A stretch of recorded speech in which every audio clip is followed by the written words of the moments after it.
Let's go eighth row on the left. Hi, Kyrie. Josh Bowe, MavsMoneyball.com. Feels like Boston in this series is doing everything they can to take away Gafford lively lobs and Washington corner threes. What do you feel like now, 3 games in? Is there a counter to that for you guys, or how do you feel about that going forward in this series? I mean, they're a good team. They're going to make adjustments. They know how much of our offense over the this playoff run has been predicated on getting easy looks for our bigs. So they've been taking it away, putting guards on the bigs and not really helping off them. A lot of one-on-one defense. So just about us finishing, and then hopefully that creates some space where we could throw the lob. Dwayne on the right. Dwayne Price, Mavs.com. Kyrie, when Luka fouled out, what was the mindset of the team, and also did you feel like at that time you had to take over the game? I mean, I don't think I really had a choice. It was unfortunate that the foul was called. Luka picked up his 5th and 6th, and I think in a matter of a 3-minute span or a 2-minute span. So it's tough, but we still had to figure out a way to win the basketball game. We put our best foot forward, especially being down 21. We easily could have packed up and folded, but we didn't give up. We kept playing, and the guys that were out there, we kept competing, and we felt like we gave ourselves a chance to win down the stretch. They obviously made some big plays, some big shots, so you got to give them credit. But we got to play the way we played, being down 21 the whole entire game, playing with that pace, playing with that pride. That's what's got us here today. But when you're going against a good juggernaut offensive team like Boston Celtics, they're going to make you pay for mistakes, and you got to give them credit. Second row here on the left, Steve. Steve Ashburner, NBA.com. When Luka did foul out, I mean, you know what you have to do. The building kind of sagged. Did you search your teammates' faces and body language to make sure that they were up for, what was left of this game? Yeah, but it was a quick look. I mean, we're in NBA Finals. I'm not really thinking that I got to tell my guys that we still have a chance to win the game. We're only down by 3 points.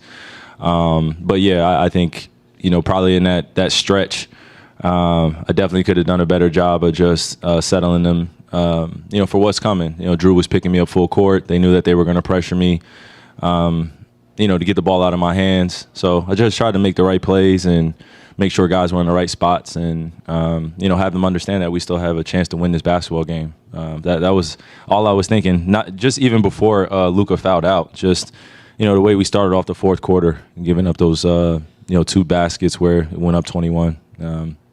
Again, we could have folded, but we kept playing. Right here in the middle. Hey, Kai. In the middle, Blake Elliott, 105.3 The Fan. It's been shared that teams, when they go up 3-0, no one's come back from that. What is Kyrie Irving's mindset on staying positive within himself and then within the team to push this to a 7-game series? I just really think about going home and just, this is a metaphor here, so just be ready. Just go home, get the ammo ready, get the bazooka, get the 50 cal ready, get everything ready, because it's when we come into Game 4, we know that we got to shoot our gun, we got to shoot our shots, and we got to do it with an aggression. And defensively, we got to continue to do the things that creates that separation for us. When we're playing against them, they shoot a lot of tough threes. They really rely on their 3-point shot to create that separation for themselves offensively, to play with a comfortability. But we just got to stay positive. And for me personally, again, I'm just going home, just dusting off the tools and just getting ready for a tough Game 4. Fifth row, third, is he done? Kyrie, Jake Fisher with Yahoo Sports. Luka's dealing with a lot of injuries right now, and he has this massive offensive workload. But what have you seen from his struggles defensively with how often Boston is targeting him, both on ball and in off ball action? Well, it's not the first time a team has tried to target Luka on the defensive end. So for us, we've just trying to put a great shell defense around not only him but the rest of the team. It's going to be a great defensive challenge for anybody to guard Jason Tatum and Jaylen Brown, and then you have other guys that are playing roles that are pretty much great team roles that they fulfilled. Drew Holiday and Al Horford, they're great offensive players too. But when you have those guys on the backside making decisions and playing high IQ, they're gonna make you pay for your mistakes. And then you got Derek White catching the ball, by his waist or above his head and still shooting the threes and making timely threes. So again, you got to give them credit, but I think still we have a belief that we can win one game at a time and take this series a little bit further. Front row here on the right. Mac Engel, Fort Worth Star Telegram. You guys had 15 assists. Do you think your ball movement was significantly better to get a higher number, or are they just guarding you guys too well and taking away other opportunities off passes? That's a great question. I think when you see us out there, there are a lot of shots at the rim that are contested by one person or two people. I think at this point, it's more of a pride thing for us to go and finish. And when we have a one-on-one matchup, we feel like we can take advantage of it.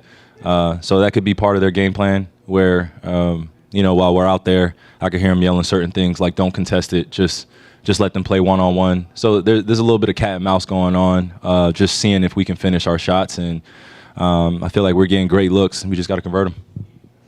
Tim here in the middle. Tim Cato from The Athletic. I wanted to ask you about Derek Lively. He talked about his games 1 and 2 were not, he felt, he described himself as just not being his best, overwhelmed by the moment. He's a 20-year-old who has played more minutes at his age than anybody in NBA Finals history. What you saw from him in Game 3, the way that he rallied and looked more comfortable, closed the game, is that just another step of maturity or another step that he has made in this very impressive rookie season of his? For sure. The journey is a reward, and I've always told him that this mission is bigger than us. It's not just solely focused on this year. We have a future together where we're going to continue to grow as teammates, and for him to take accountability like that after Game 2 to be 20 years old, that's a big step. I definitely wasn't there emotionally or mature-wise, so he definitely deserves his flowers, and he rallied us tonight, came to the bench and just told us to keep believing. And when you have one of the youngest guys on the team, if not the youngest guy on the team, speaking like that, it's one of two choices. We can either follow his lead and, continue to ride his energy, or we fold up. And I think that we made the former choice, and we kept playing and kept competing, and it just wasn't enough. But I got to, give a big shout out to D-Live for just keeping us at bay and keeping us at peace, man. That was special. That was special. And those are moments that you remember forever and that you carry on as a teammate that can help you down the line. Tomer here on the right. Kyrie, Tomer Azarlo with Clutch Points. I'm just curious, midway through the third quarter, late in the third quarter, I think the shot distribution between you and Luka was like 20 apiece, and the rest of the guys had like 3 each. Given how, the cat and mouse that you talked about, how they're kind of playing you guys, what are you seeing out there that could be done differently, again, given the way they're defending you guys? We just got to convert. I feel like we're getting a lot of shots that we like, and when you have Luka going against Peyton Pritchard or D. White in the post or somebody else in the post, we feel really good about it. Now isn't the time to hold our head on, not converting shots that we normally have made majority of this playoff run. We just got to keep attacking, and nights like tonight, you kind of could expect that we were going to be very aggressive. We want to win, and our teammates want to win alongside us. So for us, we just got to convert and be more efficient, and see where it goes from there. Last question here, Tim. Tim McMahon, ESPN. Obviously a frustrating night for Luka, especially having to watch the last 4+ minutes. What do you say to him tonight?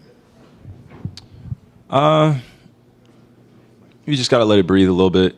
Let the human emotions come out, and just give him a hug. That's it, man. It's easy to point the finger at just him and say, you could be better, and that's easy to say. I think he knows that. But yeah, it's just reiterating that I got his back, and we all have his back, and it's a tough game, and it was a tough call. We could have probably done a little bit something different on this 5th foul, just to give us a little bit more of a grace period to set our defense and get him on a matchup. But hindsight's 20/20. But we just got to wash our hands with this and get ready for Game 4. Thanks, Gary.